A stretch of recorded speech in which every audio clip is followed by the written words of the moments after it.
The Pain of Duality. Written by Resident Sunshine. Read to you by Evie is Evil.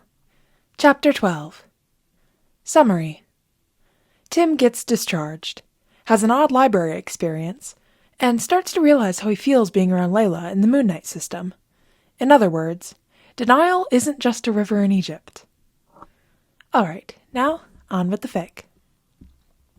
Everything seemed to rush past Tim as he was finally discharged. He was given a packet on at-home care, along with a few different scripts to help him beat whatever made its way into his system. Layla and Jake were there every step of the way, taking diligent notes on all the care he still needed, all the orders for when and how to change the bandages, everything that seemed to rattle its way right out of Tim's head, bouncing around until it tumbled right out. Once Tim was handed the all-clear paper, he forced his legs under his body, slowly sitting up before standing up and blinking past the dizziness that followed. He should probably go find some salt packets to chug down, but he also did not want to inconvenience the people he was renting from. Something wasn't quite adding up with all of this, but even trying to figure it out made his head hurt.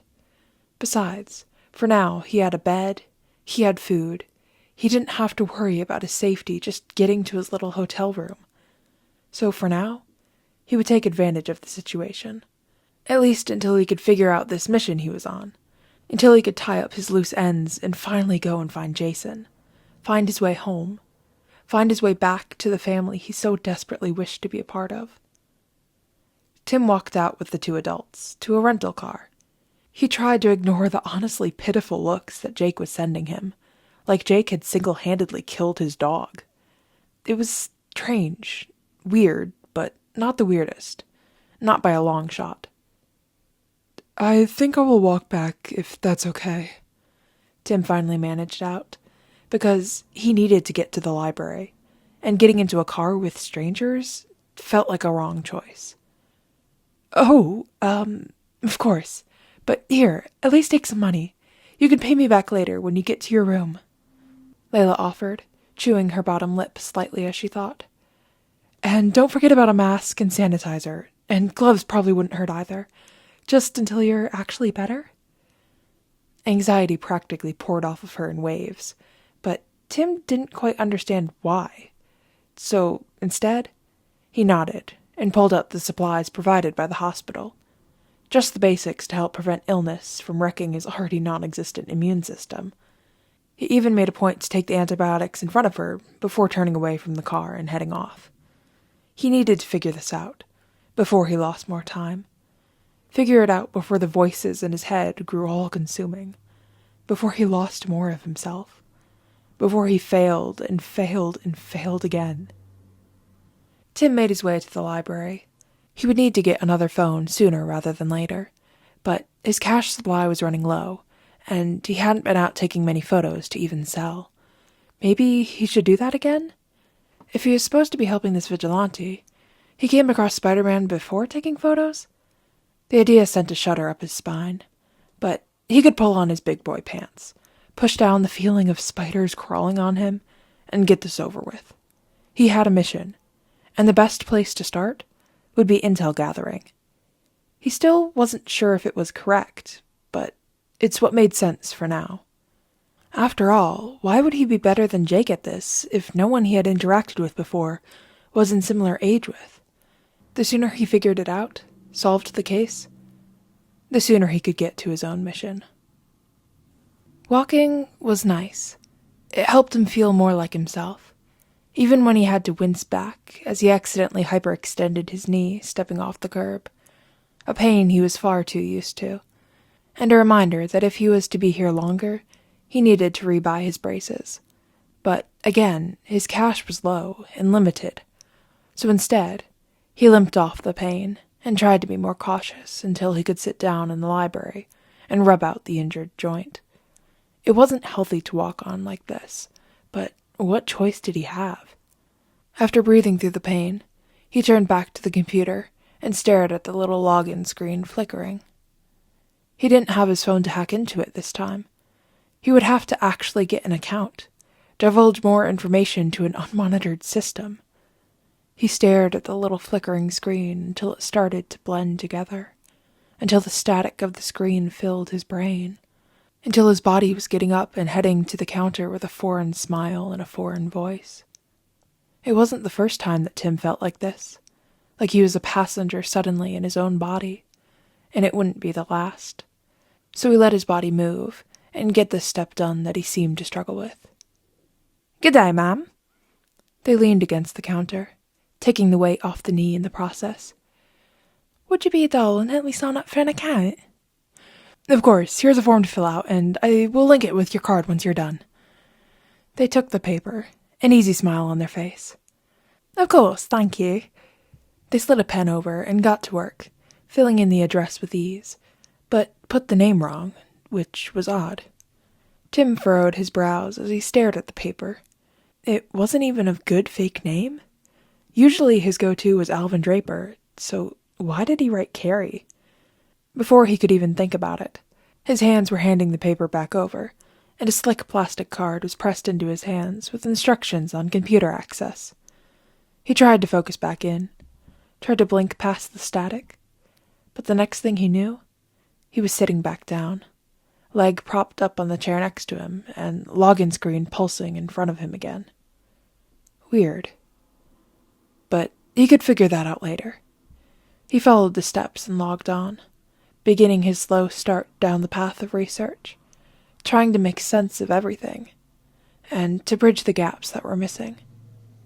He started with looking into the X-Men, their card still heavy in his pocket, and ended with looking into Spider-Man and dissociative identity disorder so that he may wrap up that mission. He read and dug until his brain started to throb behind his eyes, until fatigue pulled him down and he had to accept defeat. He printed off a few sheets and folded them into his pocket, before going back up to the lady at the front desk with a sheepish smile. Because with how he was feeling, there was no way he was making it across the city back to his apartment, and he did not have enough on him left over from Layla to pay for that sort of cab fare, not in the city. "Sorry to intrude, ma'am, but may I borrow a phone? I just need to make a quick call to my roommate, and my phone broke the other day," he asked, hoping that she would be able to help yet again.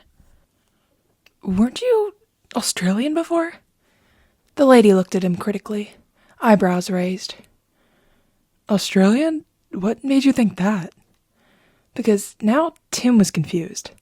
Surely she was mixing him up with someone else. Sure, he had a slight regional accent from growing up in Gotham and not New York, but neither of those were even close to Australian. Never mind, here's the desk phone. She pulled out the landlines, wire barely long enough to reach him, but it was enough to dial in Layla's number. One that was weirdly committed to memory, despite feeling like he hardly talked with his new roommate. Though he supposed it was just a weird thing that came with his weirdly good, yet terrible memory. He remembered when he was little, how every little detail stuck with him, how annoyed those around him would grow. Maybe that was the start of the memory issues? A subconscious way to protect himself? But still able to latch on to every tiny detail for a case when needed. And then again, even cases were long fuzzy. Just had good notes. Layla picked up on the second ring. "Hello? Layla speaking." "Layla," Tim breathed out, relaxing at the familiar voice. "Where is it, Tiflin? Where are you at?" I'm the library." Tim let himself sag against the desk, taking the weight off his knee and letting the desk hold him upright. "Do you need me to come get you? It will take a moment because of traffic, but we will be there soon." Layla spoke, but Tim could hear keys in the background, an engine revving to life. She was already on her way. Thank you," he managed out, eyelids slowly blinking like sandpaper. "I think—" Tim pulled in a slow breath, trying to focus on his words while everything felt like it was melting away.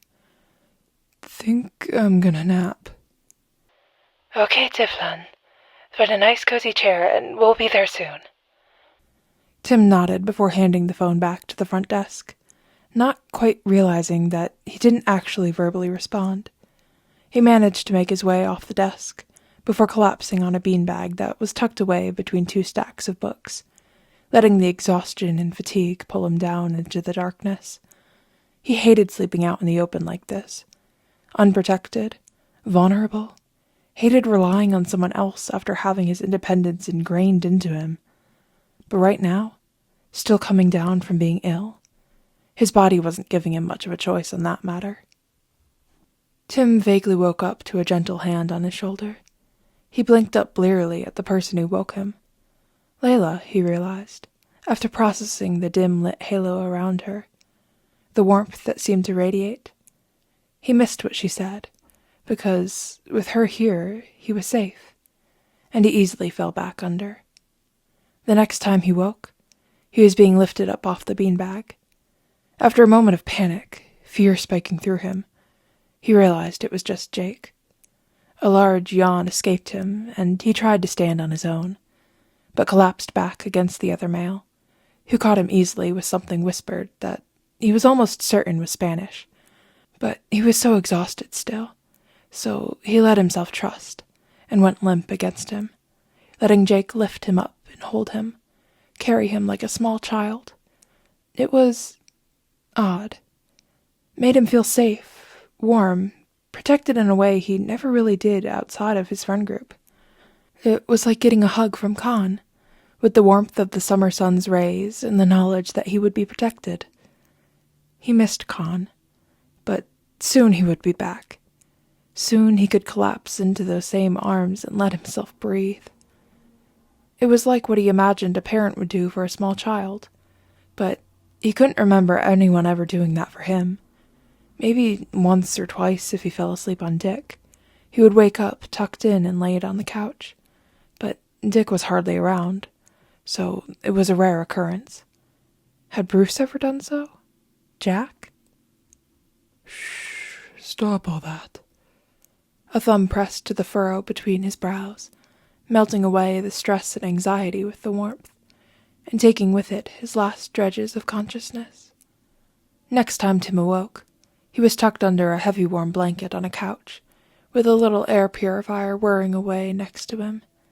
He rubbed the last dredges of sleep from his eyes, and pushed himself up, looking around the room. He could hear 2 people whispering in the room nearby. Not loud enough to figure out what they were saying, but loud enough to know one was probably Layla and the other Jake? Maybe someone else. He didn't hear the Spanish accent. But then again, it was hard to mush together the voices with actual language right now. He slowly pushed himself up, stumbling as he untangled the blanket and crept towards the other room. He tried to keep his feet light, which was odd, because how did he know where all the creaking floorboards were when he hardly remembered being here? He didn't know what he was expecting. Maybe arguing, or yelling, or even threats? All things his parents did in the kitchen over actually cooking. Instead, he was met with gentle laughs and light teasing. A soft sort of welcoming environment. He peeked around the corner just in time to see Layla pressing a soft kiss to her partner? Tim was still trying to figure that out. One hand splayed out on his chest, and a gentle smile on both their faces, before she spoke again. "Can you go order something for dinner, Habibi? Tim should be waking up soon, and I would like for him to have a meal ready." Layla spoke quietly, her voice everything but demanding. Soft, loving, an honest question. Tim watched as the male pressed a kiss to her lips, as he picked her up and twirled her around before setting her back down, earning a playful tap and light laughter from her. It was strange, honestly. Tim couldn't remember the last time he saw an honestly healthy relationship. And wasn't that sad? He himself didn't have time for such arbitrary things. Didn't have time for much outside of his multiple jobs. But it was nice to see, to dream about, to idolize before remembering all his other responsibilities. It had made something dull and hollow thrum behind his ribs, settled right next to the constant loneliness that crept alongside him, like a shadow long forgotten. He didn't have time to think about that right now, not with the mission at hand. And if Layla's partner was back in town, that also meant he had a limited time frame to finish up and get out. But then, where would he go? The business card those strangers gave him sat heavy in his pocket, nestled right alongside his printed research on them, on Spider-Man, and on TID. Fine, I'll go get something edible. But you're asking the wrong one if you want it to be flavorful. Mark shrugged as he finally caved to his wife's demands, as if there was ever a chance he wouldn't. He pressed their foreheads together one last time before heading out, barely stepping to the side as if avoiding knocking Tim over. Oh, sorry, didn't see you there. Mark glared over his shoulder, muttered something about Khonshu being a dick, and headed out quickly. Tim was confused. Oh, goody, you're up. How are you feeling, Tiflin? Layla shifted to get a better look at Tim before pulling out his bag of scripts. Why Tiflin?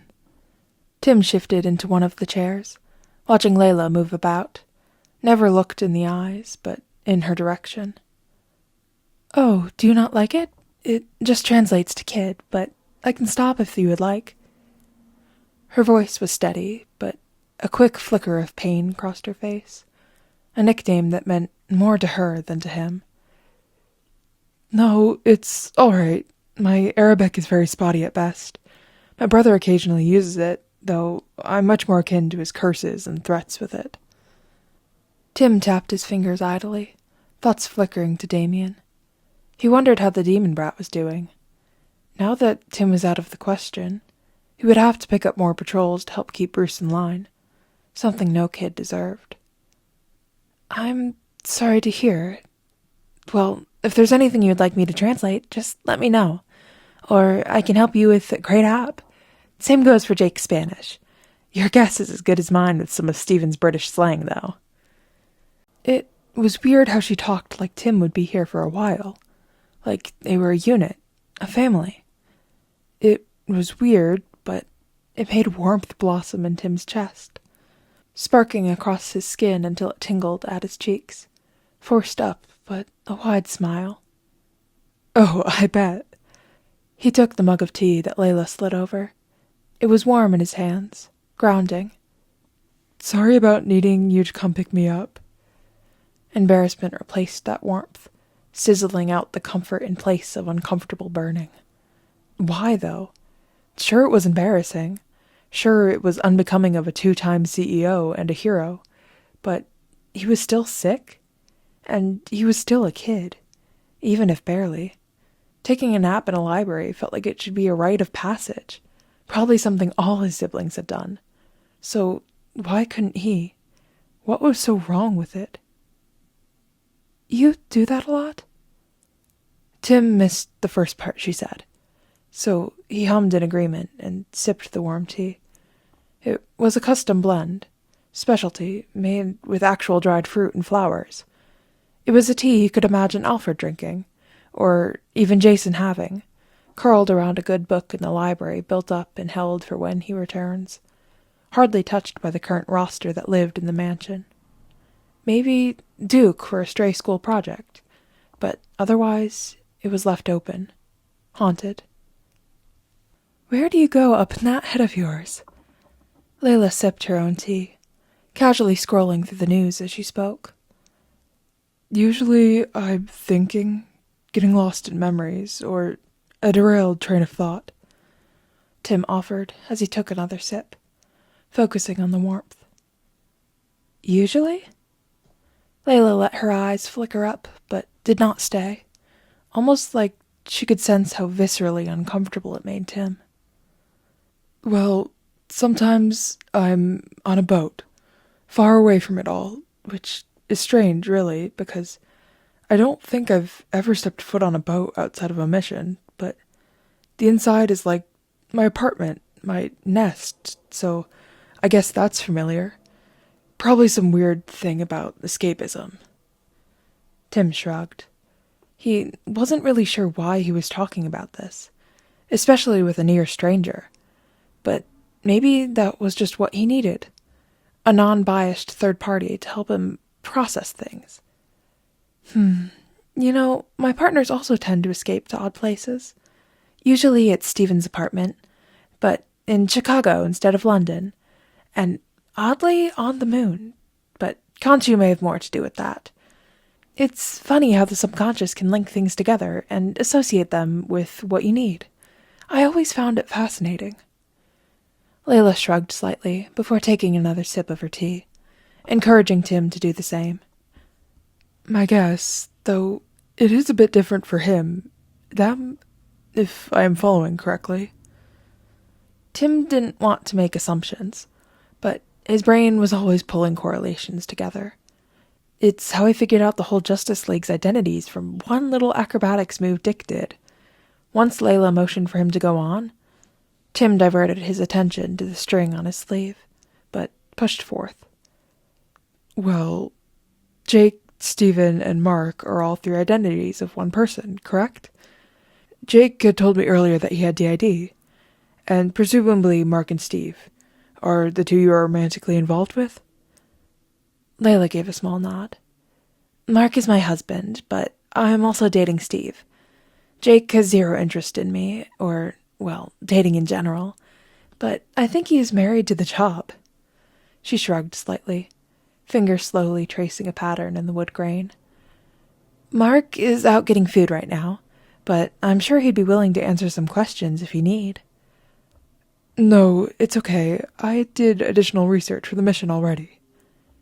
The mission?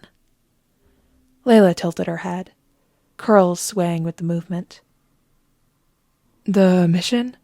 Tracking down and helping the new vigilante who is suspected to also suffer dissociative identity disorder. Jake had talked to me about it.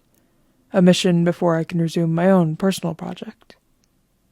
Layla could slam her head off the table. Of course Jake would try to push Tim to realize, but that wasn't on them. If they forced it, it would only cause more pain and hurt. Honestly, it is something that would probably take lots of therapy sessions with someone who specialized in dissociative disorders. Something that they can support, but shouldn't force either. Not with how little they actually know about them. A gentle guiding question or two wouldn't hurt, but outright? Though maybe Jake knew better than her. Sounds complicated. She took another slow sip before continuing on. Do you have any leads? Just one, but I still have to cross-check it. Tim looked down into his almost empty mug, like maybe it would hold the last piece he felt like he was missing. The final bit that would connect all the dots. Very suddenly, he felt like he didn't want to talk about this anymore. So he pressed his trembling hands into the mug, trying desperately to pull what warmth he could from it, before changing the topic. I was thinking of going out tonight, just for a little. I want to capture some nighttime cityscape photos. He didn't know why he felt like he needed to share that. He was just renting a room from her. He didn't owe her an explanation. But after everything she had done, between the hospital, the library, hell, even dealing with him while sick, it was already more than anyone else in his life really did. Though maybe that was his fault. He probably pushed them away, denied ever needing help. A constant thing until they just stopped offering. It's what made sense. If you feel up to it, but call me if you need anything, Tiflon. Layla offered him a warm, gentle smile, something that curled and nestled under his ribs, even if temporarily filling the part of the void that seemed to live there. Of course, he lied, because he couldn't without a phone, but he also couldn't call her. This was starting to get dangerously close to human connection, and soon he wouldn't be here anymore. It would be wrong to form such bonds. It would just hurt them both, and Layla did not deserve that. I hope Foe's okay, Mark called from the door as he pushed it open, 2 arms full of bags from different places. In case it's not, I also picked up pizza and some classic fast food. He set the bags down on the counter between Tim and Layla. Dinner is served, he added on, before stepping back, glancing between the two. Thank you, Habibi. Layla broke the tension and started opening up the bags, laying them out so it was easier to see. It was a weird sort of domestic scene that Tim was honestly not used to outside of his friend group.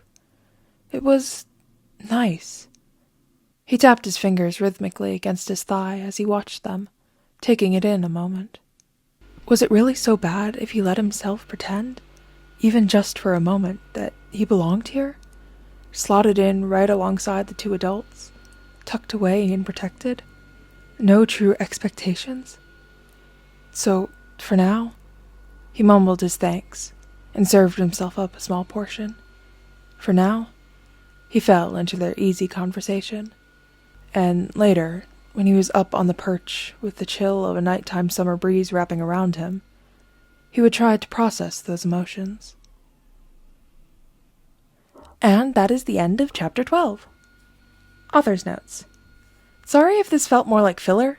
I know not much plot actually happened, but Tim and the shutter speed system deserve a break.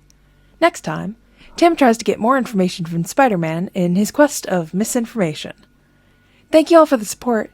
Special thank you to those who leave long, in-depth comments. Y'all feed me, truly. Also, now that school is done, I'm hoping to get into a regular-ish posting schedule. My goal is to get at least every other week with this one. Hopefully more, but we shall see. And reader's notes for me. Hopefully the mic isn't really picking it up, but in like the very last scene and the author's notes, there is my mom is sanding the deck. So, yeah, that's been on and off. That'll be there. That's fun. But yeah, new mic. This is my first full video recording with this. I recorded a collaboration thing, and I recorded the second half of a fic that's going to be posted way later after Sound of Damian Wayne is done. Yeah, so I got a new mic. That's exciting. I'm hoping it sounds well. I'm hoping it edits well. Yippee!